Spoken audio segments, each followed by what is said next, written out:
Krishna, Hare Krishna.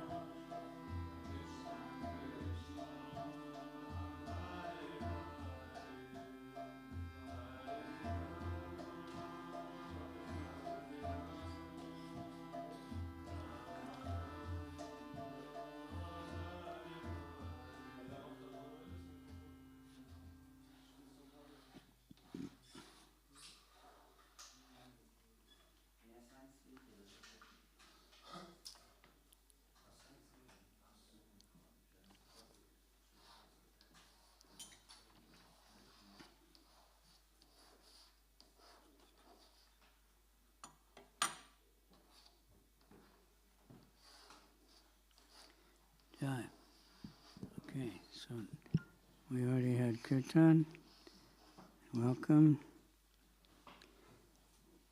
I guess this weather is good for the farm. I remember once it raining and it was a warm climate. We went out to some farm and the farmer was out dancing in the rain. City people are all upset about it, but the farmer is dancing.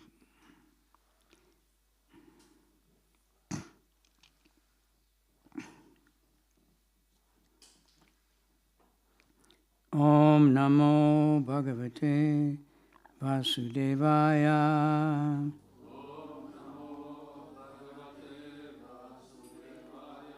Om Namo Bhagavate Vasudevaya.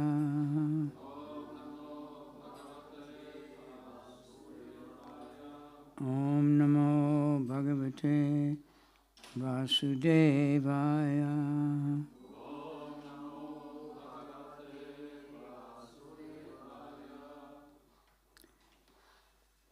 So, is it 4th Canto, chapter 20, verse 7? That's right? I remembered.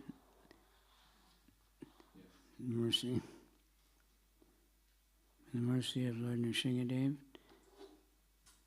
Very nice to be at his lotus feet.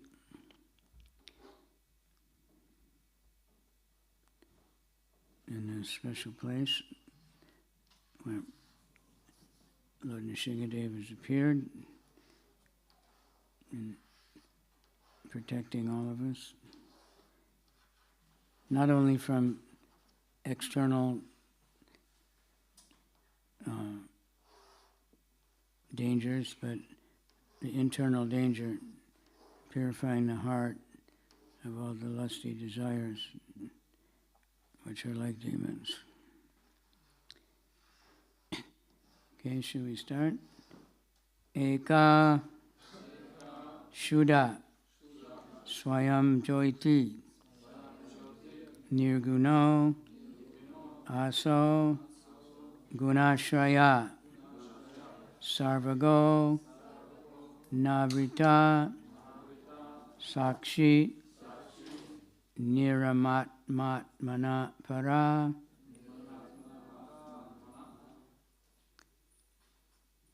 Ekakshudat Sayam Jyoti Nirguna So Gunashraya Sarvago Navrita Sakshi Niratmatmatmana Para Ekakshudat Sayam Jyoti Nirguno So Gunashraya Sarvago Navrita Sakshi Niratmatmatmana Para.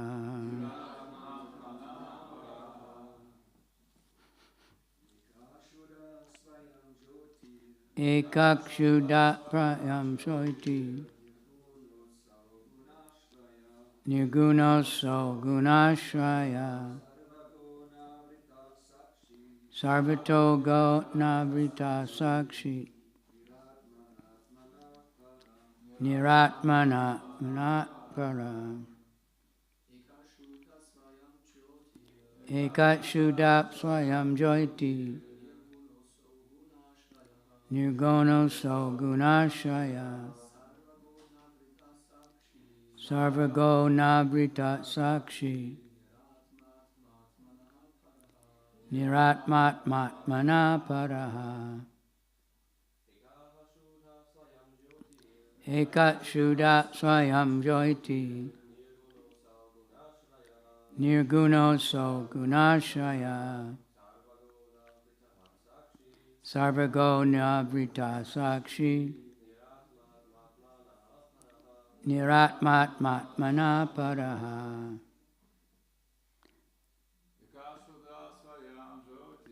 Ekat Shuddha Para Soti Nirguno So Gunashaya Sarvago Nabrita Sakshi Niratmat Matmana Paraha Ekak Shuddha Swayam Jyoti Nirguno So Gunashaya Sarvago Nabrita Sakshi Niratmat Matmana Paraha. Ladies?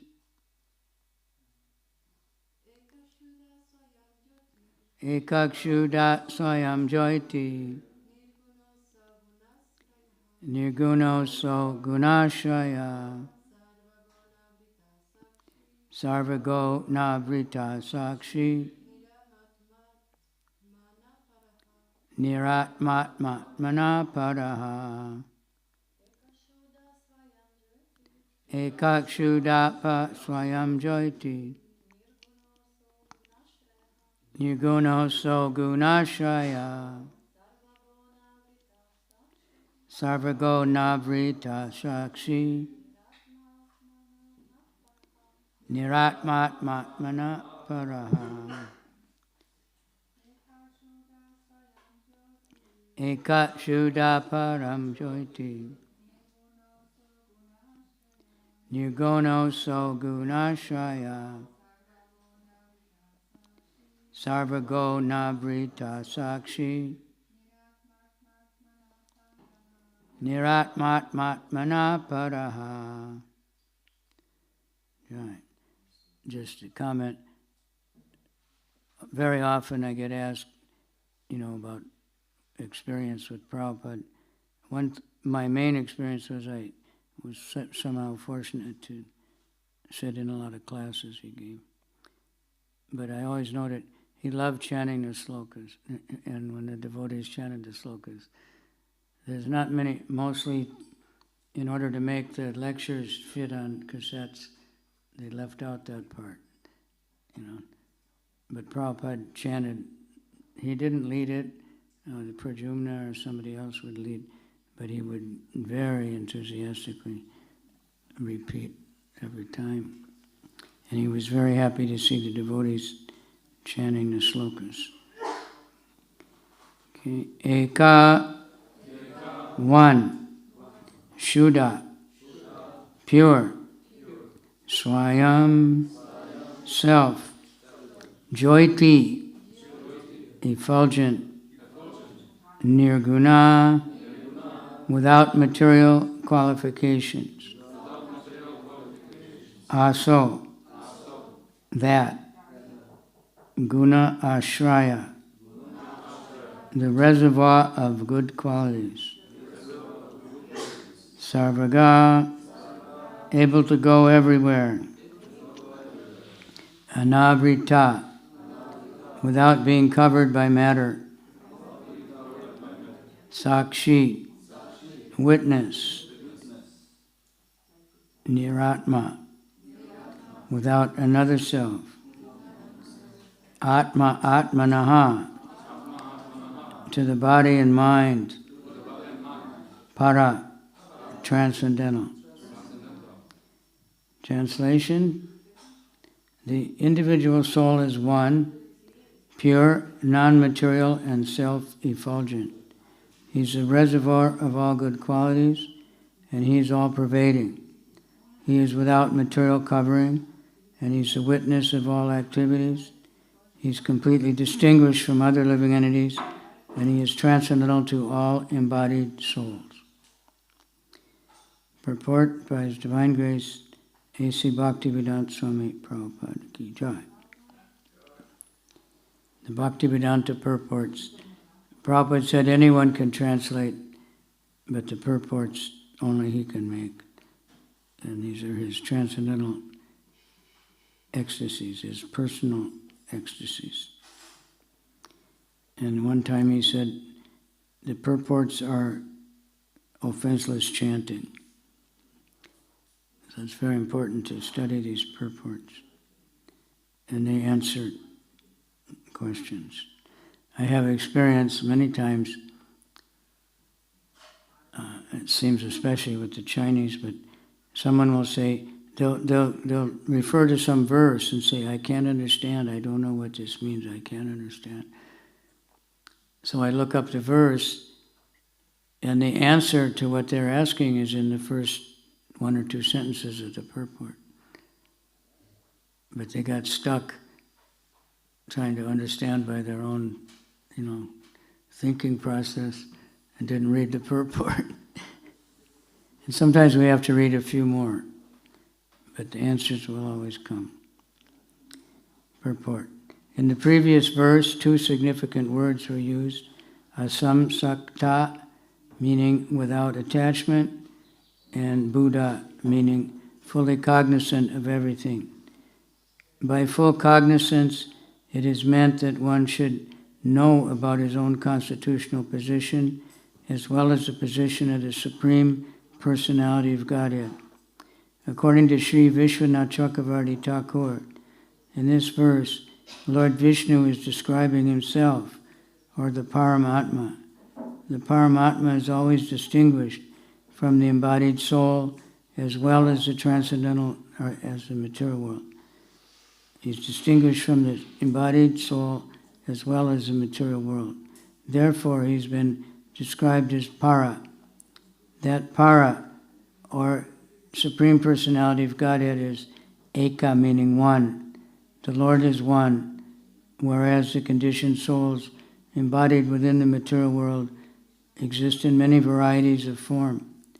There are demigods, human beings, animals, trees, birds, and bees, and so forth.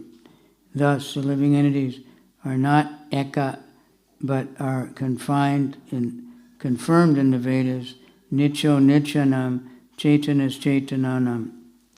The living entities who are many and who are entangled in this material world are not pure. However, the Supreme Personality of Godhead is pure and detached. And due to being covered by the material body, the living entities are not self-effulgent, but the Supreme Personality of Godhead, Paramatma, is self-effulgent. The living entities, being contaminated by the modes of material nature, are called saguna, whereas Paramatma, the Supreme Personality of Godhead, is nirguna, not being under the influence of the material modes. The living entities, being encaged in material qualities, are gunashrita, whereas the Supreme Personality of Godhead is gunashraya. The conditioned soul's vision is covered by material contamination. Therefore, he cannot see the cause of the actions, and he cannot see his past lives. The Supreme Personality of Godhead, not being covered by the material body, is a witness of all the activities of the living entity. But both of them, the living entity and the Paramatma, the Supreme Personality of Godhead, are Atma, or spirit. They are one and the same, yet they are different.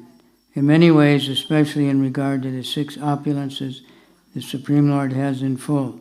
Full knowledge means that the Jiva Tattva, the living entity, must know both his position and the Supreme's position.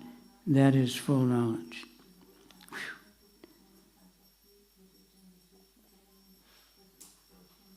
Homa Yajna Timiranda Syat Gananjana Shalakaya Chaksurimilitanyena Tasmai Shri Gurave Namaha. Shri Chaitanya Manobhistam Stapitam Yena Bhutale Swayam Rupa Kadamayam Dadati Swapadantikam. Nama Om Vishnupadaya Krishna Pristaya Bhutale Srimate Bhakti Vedanta Swami Iti Namane Namaste Saraswati Devi Gauravani Pracharane Nirvisesha Sunyavadi Paschatya Desatarane.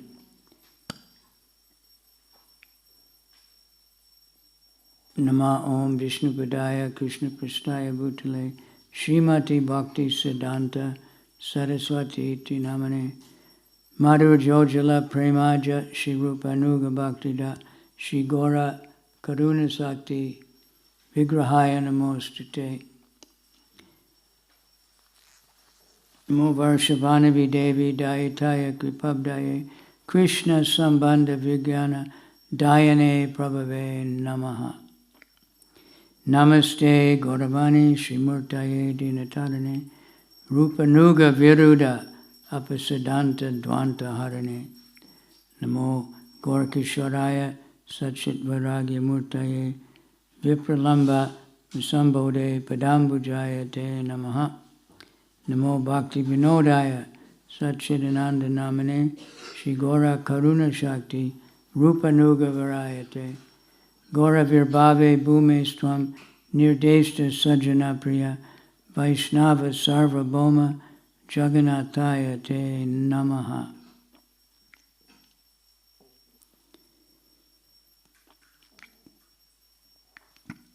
Vanchakalpatarubhischa Kripasubhni Evacha Patitanam Pavanebhyo Vaishnave Bhyo Namaha. Namo Mahavadanyaya Krishna Prema Pradayate Krishnaya Krishna Chaitanya Namani Gora Trishe Namaha. Hey Krishna Karuna Sindhu Dinabandhu Jagatpate Gopesha Gopika Kanta Radha Kanta Namostute Tapta Kanchana Gaurange Radhe Vrindavaneshwari Vishabhanu Sute Devi Pranamami Hari Priye Mukam Karoti Vachalam Pangam Langayate Garim Tat Kripa Tamaham Bande Shri Gurundina Tarane.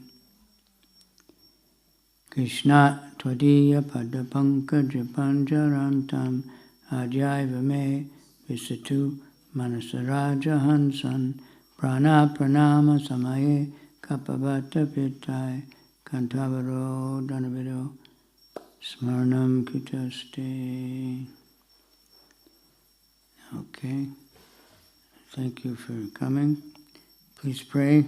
Krishna will use me to say something that will help us all to get more attached to Krishna and Krishna's service. So the soul is one, it says, non-material and self-effulgent, and we have all good qualities, and He's all-pervading, completely distinguished from other living entities, and He's transcendental to embodied souls.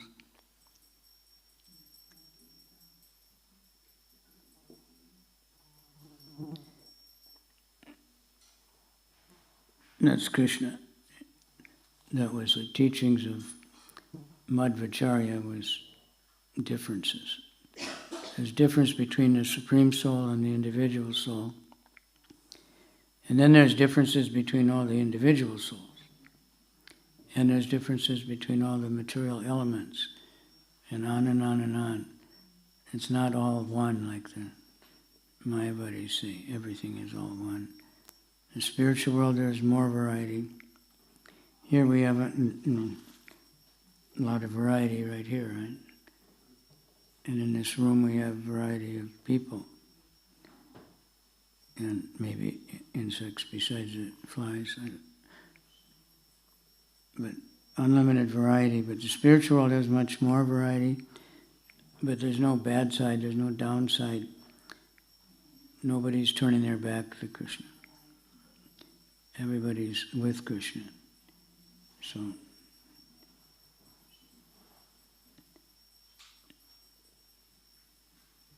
by full cognizance, we should know what our position is, as well as the position of the Supreme Personality of Godhead. So we know theoretically how much we realize, that's another thing. Jivara Swarapoi, Nichara Krishna Das. Everyone is a servant of Krishna.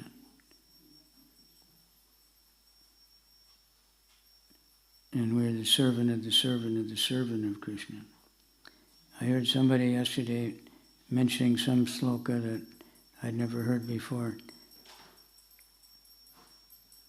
And it was in Sanskrit from some kind of Veda, but it just said over and over again, the servant of the servant of the servant of the servant of the servant of the servant of the servant of the servant. And that's what Prabhupada, that's what Lord Chaitanya prayed. And the servant of the servant of the servant of the servant. So even George Harrison, he was interviewed and he said, Bhaktivedanta Swami said, I'm the servant of the servant of the servant. So he said, what does that make me? I'm the servant of the servant of the servant of the servant of the servant of the servant. And the more far removed we get, it's better. All the 8 gopis, they all have 8 servants, 8 gopis. And each one of those have 8 and 8 and 8 and 8. And it said that the ecstasy is felt more and more the further away they get from helping others to help others to help others to help others to directly serve Krishna. Not everybody.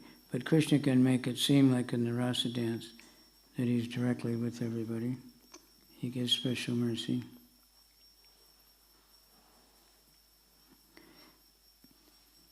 So Vishwanath Chakravarti says in this verse that Vishnu is describing himself, or the Paramatma. He's always distinguished from the embodied soul. So when we say Atma, it can mean the Paramatma, it can mean individual soul, it can mean the body. Lord Chaitanya explained that in unlimited different combinations of ways when he explained the Atmarama verse to Sanatana Goswami after he finished all his other teaching by describing all the different words in that verse and then combining them in different ways with all the different definitions of Atma, many definitions. So we are Atma, but we're not Paramatma. But sometimes in the Bhagavatam, when it says Atma, it's referring to Paramatma. Sometimes it's referring to the Jivatma, and sometimes it can also be the mind and the body. It just depends on the consciousness of the person using the word. Like when someone asks you, how are you? Right? You mean the body, the mind? Usually we're thinking, is your body healthy? Are you all right? But so I heard someone ask Chayadvaita Swami that. He said, he quoted the Bhagavad Gita, for the soul there's eternal, unburned. The soul is, we are eternal. We're not part of this material world. Can't be sick or disturbed. But the body is always something wrong with it. It's temporary. At least it's temporary at the best. Even if it seems like it's fully healthy and enjoying all kinds of things. but it's more designed for suffering than for enjoying. The mind, unless it's Krishna consciousness, is always disturbed. It's in the first canto, right, about Kali Yuga. We're unfortunate, misled, what else? Yeah, ultimately always disturbed. And there's a few others. So this is the mind. But the soul is undisturbed. The soul is always blissful. But we forget something. We're covered, somehow we get covered over. That is our individual choice. We have our free will. So if we want, Krishna will cover us over so we forget him. We can't see him. He'll become invisible. And we can't see our true nature. And we'll think, I'm hot, I'm cold, I'm sick, I'm tired, I'm beautiful, I'm ugly, whatever we think.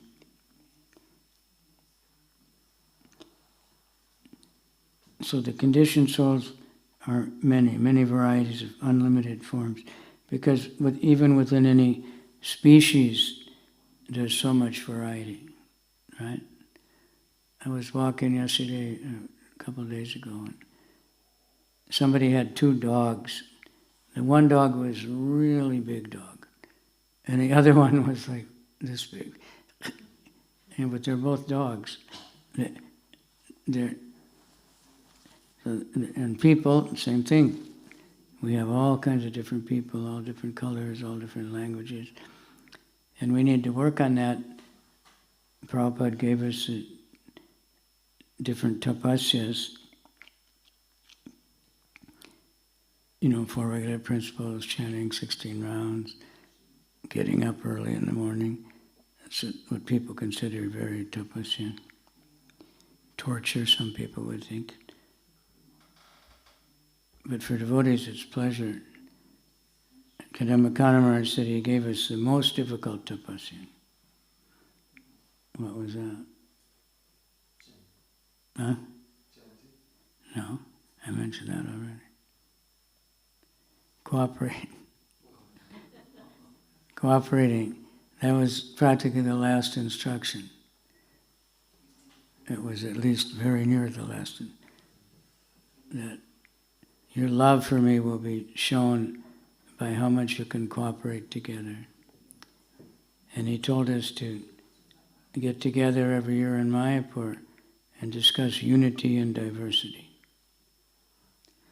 And we see more and more how important that is, as we have so many diverse types of people coming from more and more different kinds of backgrounds. In the early days of the movement, oh my God, so many flowers. These are all local, huh? And it's all Nishingade's remnants. So in the beginning, in Germany, all the devotees were German, right? Everybody spoke German. Everybody was basically the same age within a few years. And every country was like that. Now, what?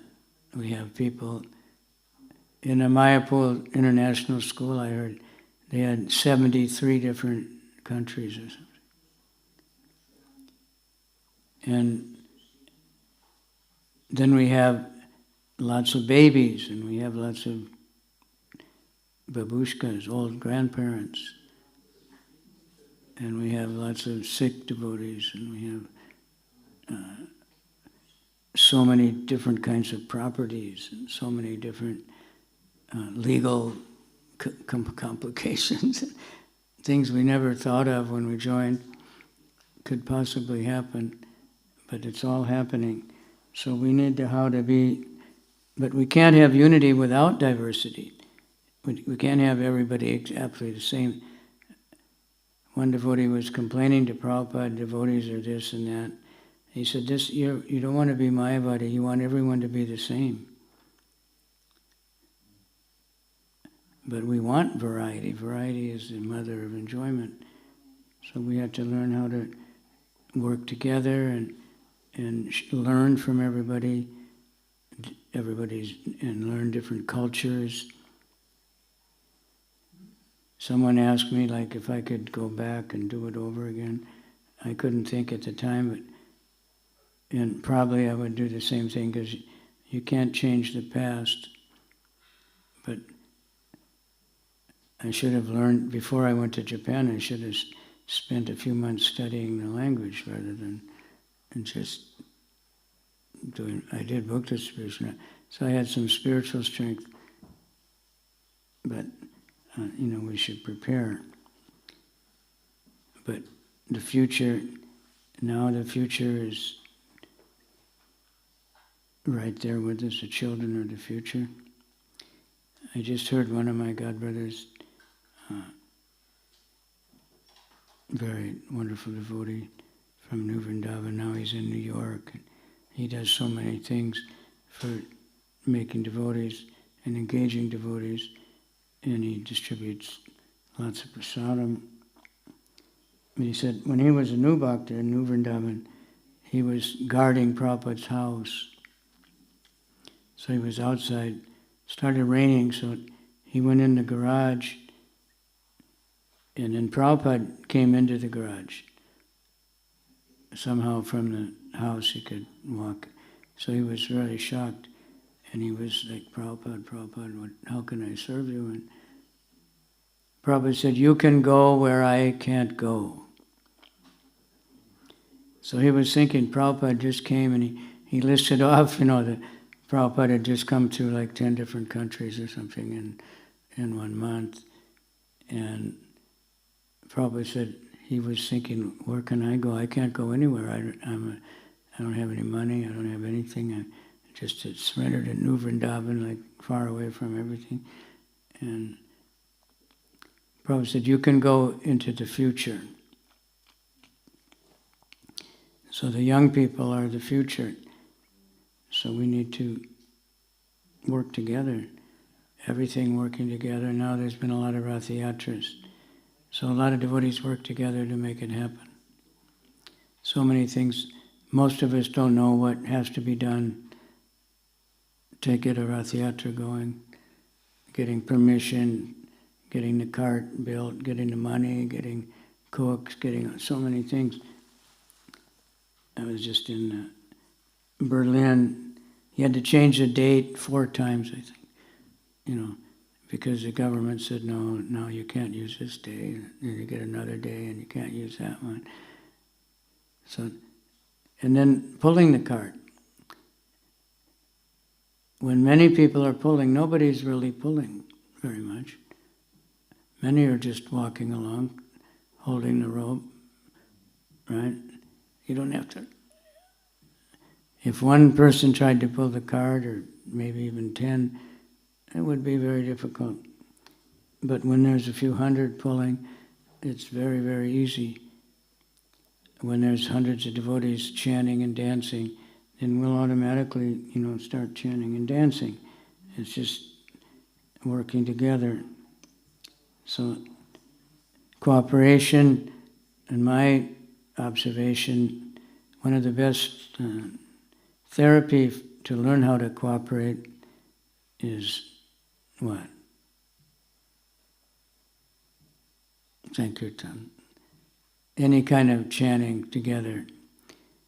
Everybody cooperates, more or less. Sometimes we have over-enthusiastic mridanga players that want it to go faster and faster. But basically they're all chanting Hare Krishna. Everyone follows the lead singer. We don't get too many people that always chant a different melody than the lead singer. Everybody learns to follow, and everybody's happy to follow.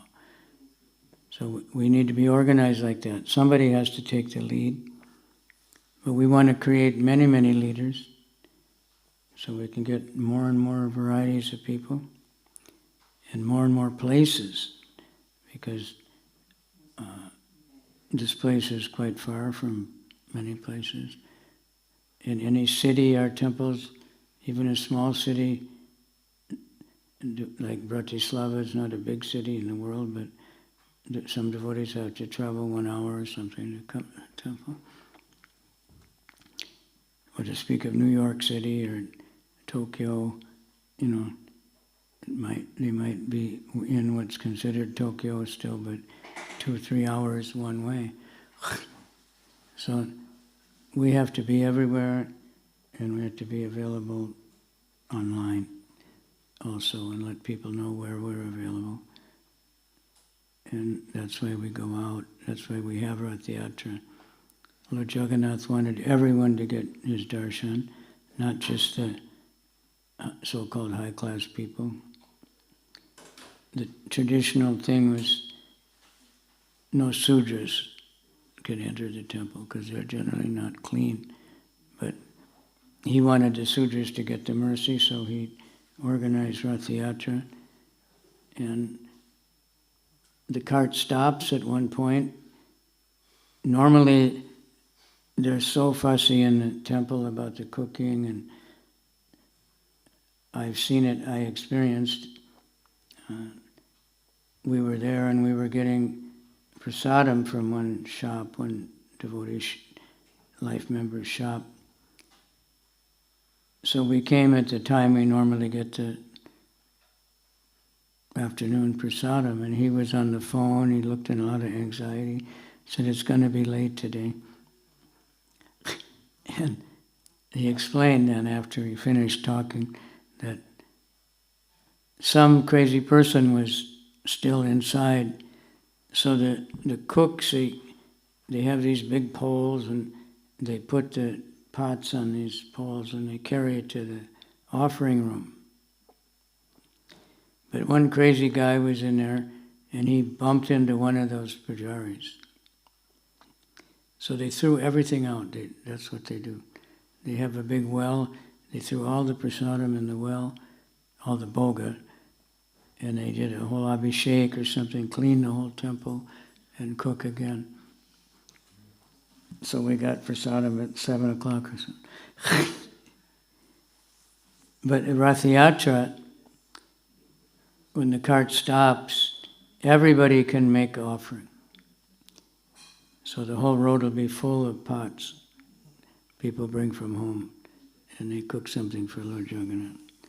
And then there's many stories how some outcast woman or something was cooking and offering to Lord Jagannath, and then somehow they stopped her, and then Lord Jagannath gave a dream and said, "No, I want that khichdi." He wants it bhakti. Now they just say only Hindus. So they don't let ISKCON devotees in because we're not born Hindus or something. But some Sudra, dirty person, if he can speak Hindi and say what he's from some gotra, they'll let him in. It's become perverted. So he comes out, and he also has that Patit Pavana Jagannath at the door, so everybody can hit the darshan. And Haridas Thakur and Sanatana Goswami considered themselves unqualified, so they didn't even try to go in the temple. But Lord Chaitanya arranged their place to stay. They could see the flag on top of the temple, the chakra, and that's the same as seeing the deity also. So they were completely happy with that. Sanatana Goswami wouldn't even walk around the temple for fear that he would bump into one of the pujaris and contaminate them. It's very advanced. But he was actually the most devoted. So the Lord is one.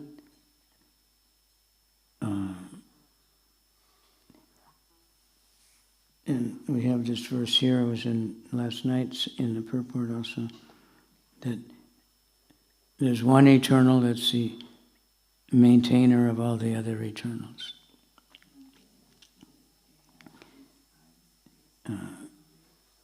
Nityo Nityanam Chaitanas Chaitananam. That's from Upanishads. And Prabhupada quotes that verse many, many times in purports and in lectures. There's one supreme eternal, and from him all the other eternals are coming. So our perfection is to understand that Krishna is the supreme Atma, and we are the Jivatma, we are the servants. That was Sanatana Goswami's first question.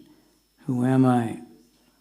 I'm considered a great person in the material world, very scholarly and very rich, and all the kind of opulences that people want.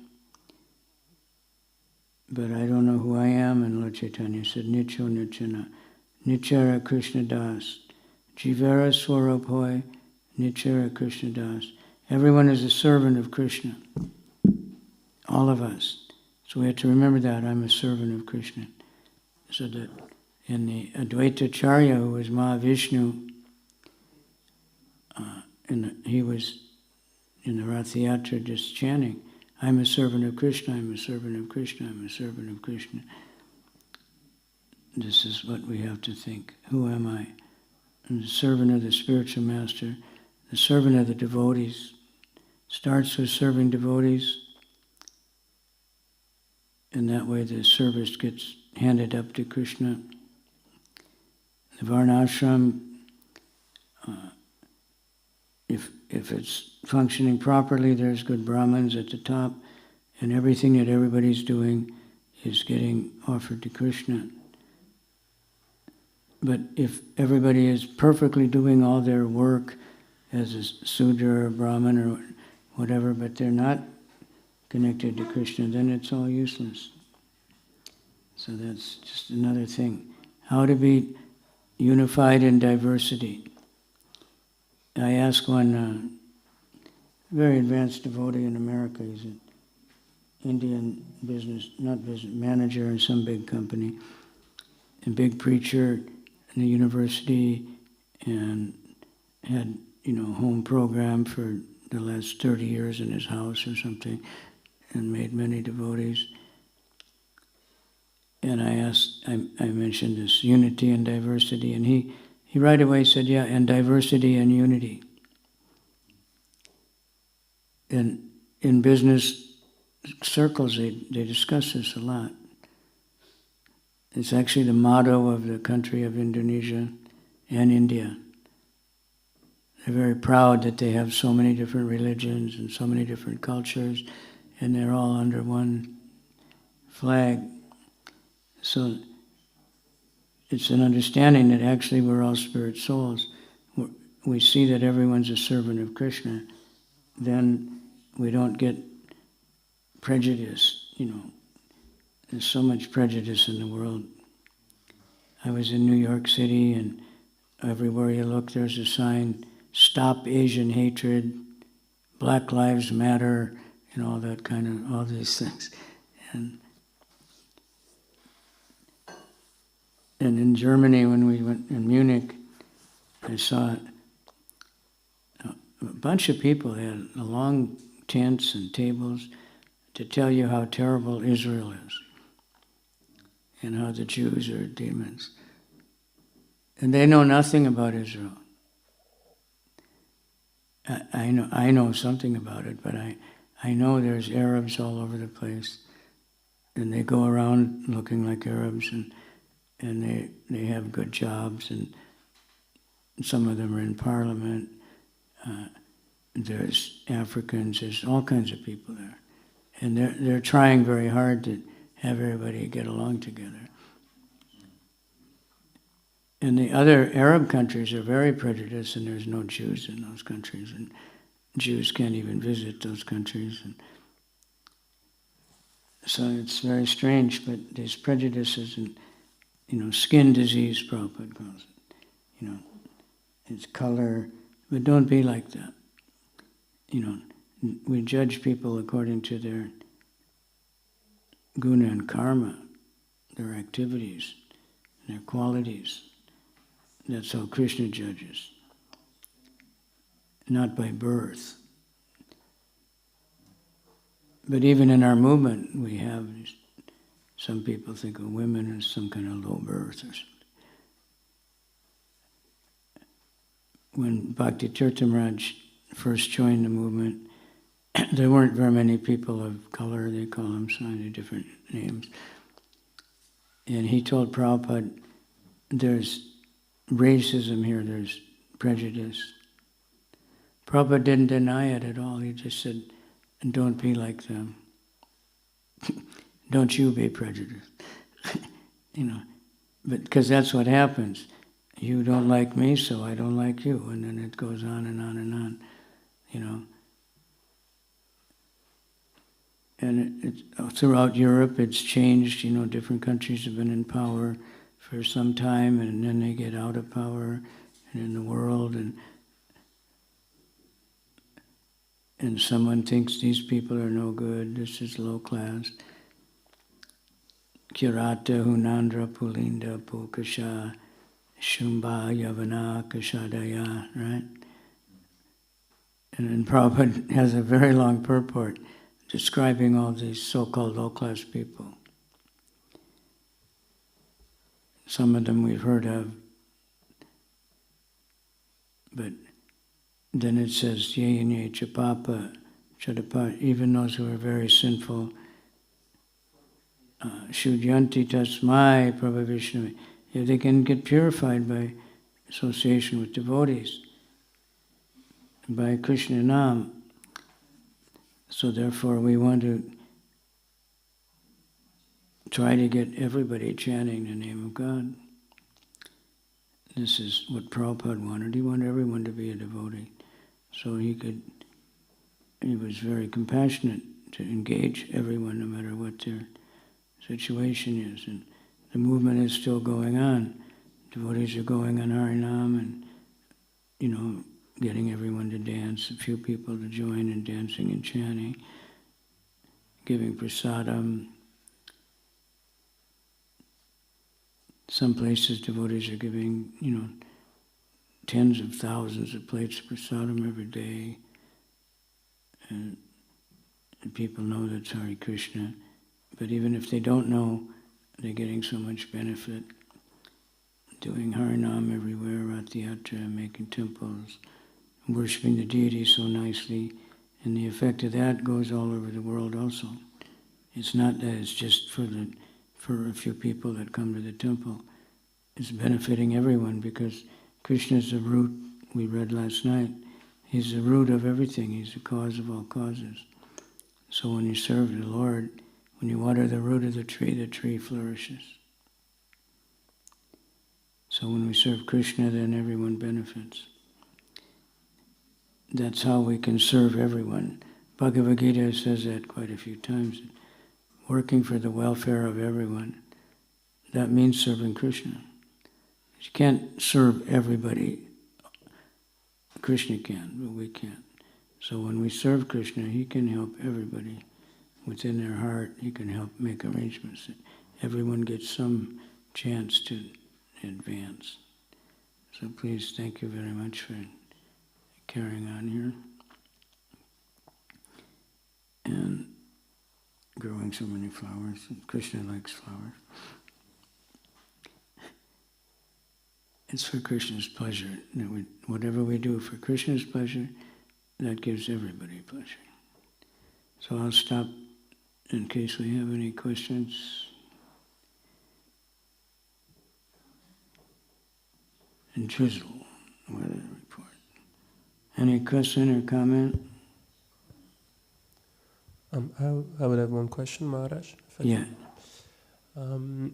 Regarding the point of unity and diversity and cooperation, how would do you have specific or like some thoughts on also in the setting of a community, on a farm, how some methods, some tips, how we can go more on that direction in general? Can you repeat that? So you mentioned the importance of unity and diversity and cooperation, and of course, like being in a community that we have to learn, of course, how to live together and also strive together. And I was wondering whether you have some tips, some methods, or some points, principles you would like to share on that direction. Well, yeah, cooperation is misunderstood a lot.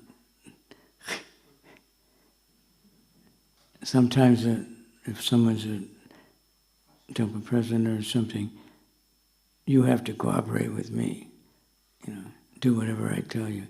That's not exactly cooperation. Cooperation means everybody shares, but someone does have to take the final decisions about, what we're going to do. But cooperation means we take in everybody's suggestions. So we have to communicate. We have a lot of conflicts. I asked Braj Bihari once, the leader of the ISKCON Resolve, the founder of it actually, what is causes of the conflicts?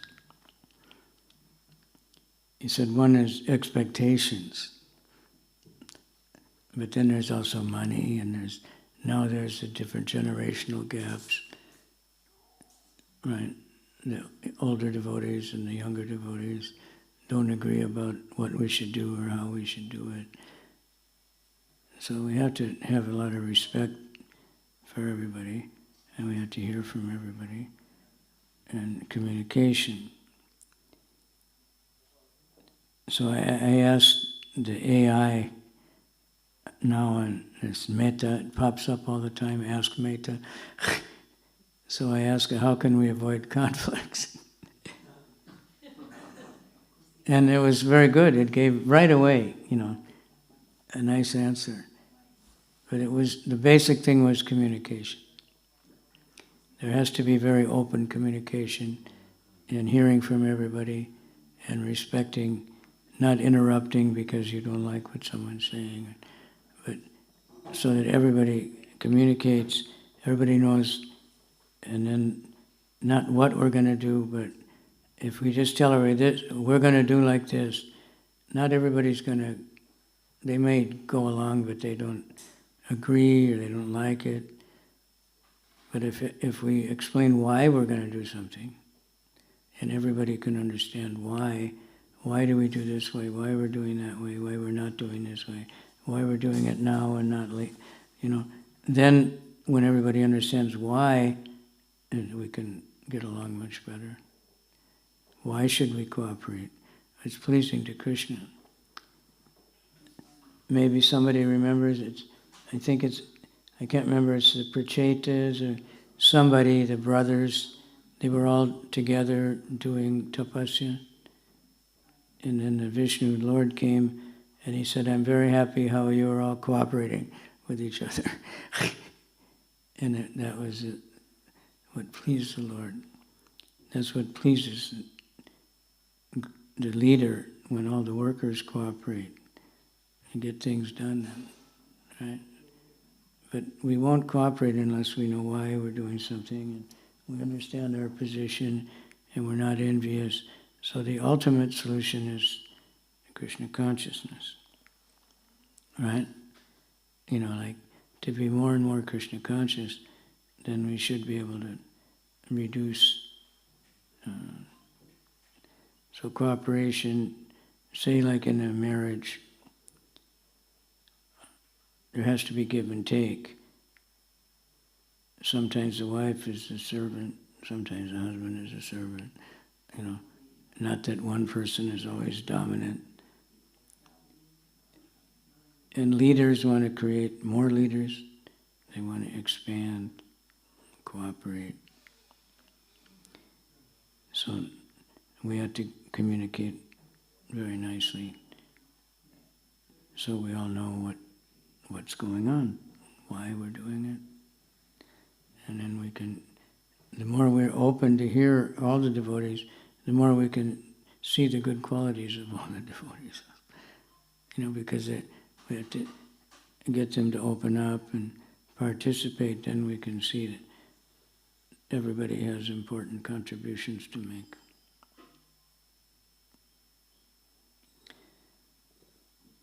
Anyone else? Further comments on that? Hare Krishna, Hare Krishna, Krishna. Hare Krishna Maharaj. Yeah, I'm just wondering, in communities, this is following for Brian was saying, that I remember speaking to Vrinder Swarup many years back, and he said a lot of people who come to temples, I know this is controversial, but he actually wrote a whole thesis on this point, that they come with mental issues, they don't have any responsibilities, they don't want to take responsibility, so they come to a temple and they join the community, and there's a lot of difficulties. You have so many issues to deal with then. They expect the temple to take care of them, to be the mother and father. I'm just wondering what you think at that point. Well, you mentioned cooperation, but I sometimes find in temples, sometimes we have expectations of each other and we don't live up to that.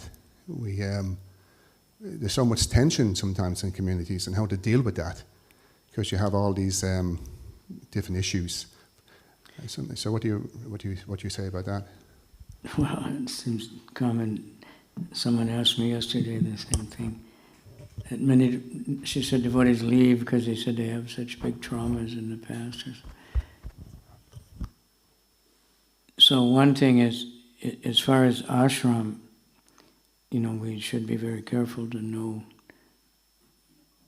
before people move in what kind of issues they have, right? Like in America, if you go to the dentist even, they give you like a 3-page questionnaire, small print, so they can know all your medical history and your mental history and what kind of medicine you've taken and all, everything. Because they get sued, and it's American. But so we have to know people, what's their background, and so we don't have to deal with really. But then within the community, we want to try to help everybody.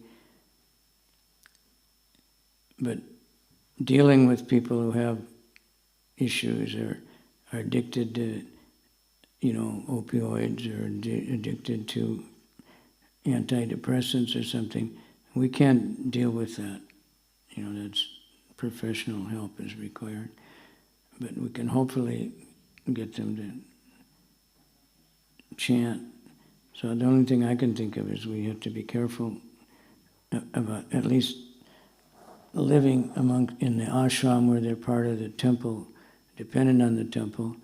A team needs people who can function as part of the team. At the same time, we need devotee care, and we need to expand so that we can find ways to help people. But generally, we have to refer them to somebody.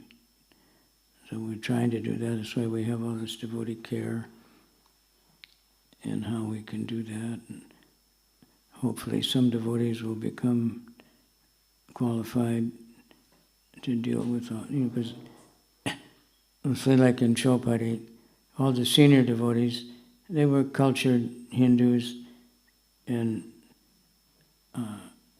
they had their marriages, and just by their culture they stayed married, and tolerate each other. And when the younger ones started getting married, they never thought. But then gradually they had a lot of problems, and then they had to develop their Grihastha counseling section, because the marriages weren't working so nicely with the young people who are not trained up. They don't have the culture anymore. So gradually this whole caring thing develops everywhere like that. We can't, we don't want to have people just thinking that the temple is going to be there. Like some people say, well, this ISKCON should be like the Mormons, because the Mormons, they support each other, but the way they do it is that everybody donates a lot, and then they have a fund. So if somebody needs medical help or somebody needs a funeral, or they have money, they've all contributed to it. It's not like just the temple president does it, or everybody's involved. So We need to learn from these people, but in our community. But in the ashram, we have to be very careful about who can stay in the ashram and make sure that, it's like if you go in a hotel, they'll have, if you do this, this or that, they can tell you to leave. If they don't tell you ahead of time, then they can't do that. So when people are volunteering, they have to know that they have to do certain things before they join, right? Otherwise you can't stay. So it's complicated, and we're all learning and developing. And we have to pray, and some people we can only pray for them. They can't, they don't want help, some people. But mostly devotees that come there, good. But we do get many people. We haven't in America especially. They've been taking antidepressant. Nobody knows. They join the temple. They become very happy. They quit taking it, and they're like for a few weeks, and all of a sudden they're completely crazy because we didn't check up on their conditions, where they're coming from. So that we need to be. We don't know. It's not prying into someone's life. It's just being prepared. All right? Hare Krishna. And ultimately, of course, if everybody's chanting, when we're having kirtan, everybody's all right in a big kirtan. So we need more and more kirtan festivals. All right? Hare Krishna. Anyone else? 9:03. So, Śrīmad-Bhāgavatam ki jai. Cooperation ki jai. It's a big issue, cooperation. But Prabhupada said this is how we'll test your love for him. Is how everybody's trying to help each other. Everybody's thinking, I'm the servant. That's like kind of the essence of it. Okay, Shri Nishingadev ki jai. Om Namo Bhagavate Narasimhaya Namaste Tejase Avir Bhava Vrajanaka Vrajadamsta Karma Sayan Randaya Tamo Grasa Om Swaha Abhayam Atmani Bhuyishtam Om Shrom Jai.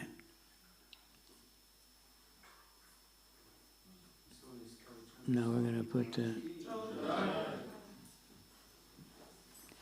having this gate, it's a GBC resolution, but hardly any temple have. But there have been cases of people attacking the deity. Madmen.